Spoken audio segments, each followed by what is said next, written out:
The man who smoothed the world's ice rinks. Who was he?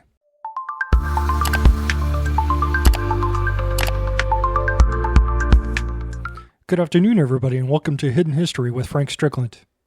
Today, we're going to talk about ice.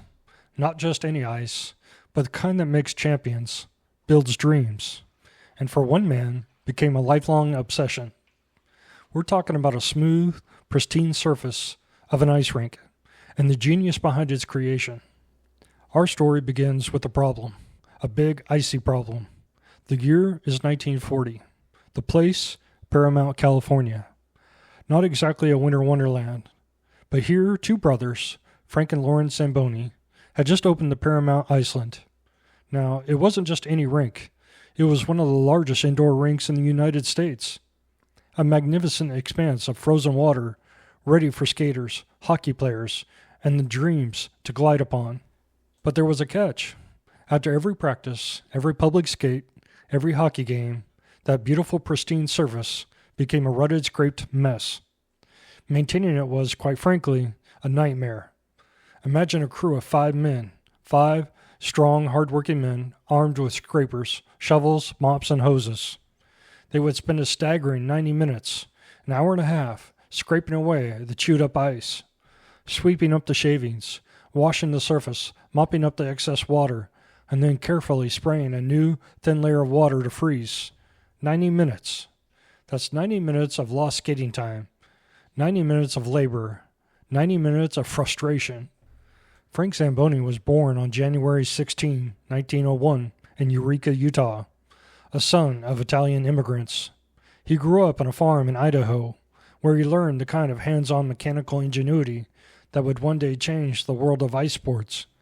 He and his brother had first made their mark in Southern California in the 1920s with an electrical service business, then pivoted to making and selling block ice as refrigeration became more common. But as that industry changed, Frank, always the inventor, saw the future in ice rinks. That 90-minute ice resurfacing bothered him. There had to be a better way.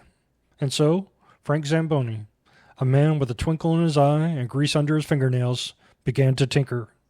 For nearly 9 long years he experimented. 9 years of trial and error, of late nights, of turning theory into tangible steel and rubber. He wasn't just building a machine, he was building a solution, a legacy. He started with what he had, a used Jeep chassis.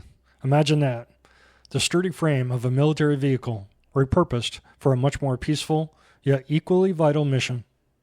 He scavenged parts from Army surplus vehicles, bending, shaping, and combining them into something entirely new. His vision? A single, self-propelled machine that could do it all, in one pass. And then, in the summer of 1949, it happened.